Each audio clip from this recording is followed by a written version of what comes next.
कमाल है UP police और कमाल है उनका खुफिया तंत्र जो आम दिनों में एसी से बाहर नहीं निकलते। वो बवाल के दिन सड़कों पर दौड़ रहे थे और इस बार बदकिस्मती से अपराधी नहीं खुद पुलिस भाग रही थी। इटावा के दांदरपुर गांव में 26 जून को जो हुआ उसे अचानक कहना खुद घटना का अपमान होगा। कथित अहिर रेजिमेंट और यादव महासभा के समर्थकों ने जमकर हंगामा किया, पुलिस पर पथराव किया, गाड़ियों को तोड़ा और हालात बेकाबू हो गए। नतीजा, पुलिस को हवाई फायरिंग करनी पड़ी। लेकिन कहानी वहीं खत्म नहीं होती। असल कहानी शुरू होती है जहां पुलिस की चूक उजागर होती है। अगर आप सोच रहे होंगे कि पुलिस को इस सब की भनक नहीं थी तो जरा 25 जून सुबह 11:09 पर किया गया एक पोस्ट देखिए।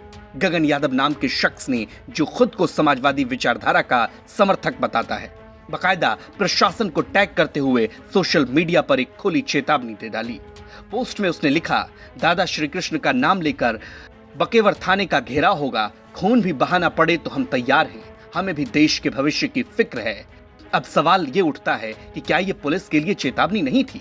क्या यूपी पुलिस का इंटेलिजेंस तंत्र इतना कमजोर हो गया कि एक सार्वजनिक पोस्ट भी नजर से गुजर नहीं पाया? इतना बड़ा बवाल, सेंसिटिव इलाका, जातीय तनाव, सोशल मीडिया पर धमकी और फिर भी पुलिस ने इस मामले को हल्के में लिया। गांव में अगर दो समुदाय आमने सामने आ जाते और खून बहता तो इसका जिम्मेदार कौन होता? क्या पुलिस इस बात का इंतजार कर रही थी कि पहले हिंसा हो और फिर कार्रवाई करें? अब जबकि बवाल हो चुका है, पुलिस बयान जारी कर कह रही है कई लोगों को गिरफ्तार किया गया है, फोर्स तैनात कर दी गई है और किसी को बख्शा नहीं जाएगा। लेकिन सवाल भी अभी वहीं खड़ा है कि क्या कोई बख्शा गया? लेकिन बवाल से पहले क्या पुलिस ने ऐसे सोच लिया था कि पोस्ट तो आएंगे पर कुछ नहीं होगा? या फिर प्रशासन का रवैया यही है कि पहले आग लगने दो फिर दमकल भेजेंगे? ये बवाल बहुत बड़ी ट्रेजेडी में बदल सकता था। जातीय तनाव के बीच अगर कोई अनहोनी हो जाती तो न सिर्फ इटावा जलता बल्कि पूरे प्रदेश की शांति भी भस्म हो जाती। यूपी पुलिस के इतिहास में एक और खामोश अध्याय जुड़ता जहां चेतावनी भी मिली थी, तैयारी भी की जा सकती थी, पर कुछ नहीं किया गया। इस पूरी घटना ने यूपी पुलिस के खुफिया ढांचे की सच्चाई को नंगा करके रख दिया। हर थाने में बड़े से बड़े बोर्डों पर लिखी नीतियां अब सिर्फ स्लोगन बनकर रह गई। हकीकत में पुलिस प्रशासन सिर्फ तब हरकत में आता है जब उसकी वर्दी पर धब्बा लग चुका होता है। अब वक्त है कि सिर्फ पत्थर फेंकने वालों पर सवाल उठाना नहीं है, बल्कि उन अफसरों को भी जवाबदेह ठहरा जाए जो चेतावनी के बावजूद हाथ पर हाथ धरे बैठे थे। वरना अगली बार सिर्फ पत्थर नहीं चलेंगे, सिस्टम का भरोसा टूटेगा और जब जनता का भरोसा टूटता है तो सिर्फ कानून नहीं, सरकारें भी हिल जाती है। गांव के निकट कुछ लोगों द्वारा उपद्रव करने की कोशिश की गई थी। इस संदर्भ में कुछ लोगों को हिरासत में लिया गया है। कठोर कार्रवाई सुनिश्चित की जाएगी।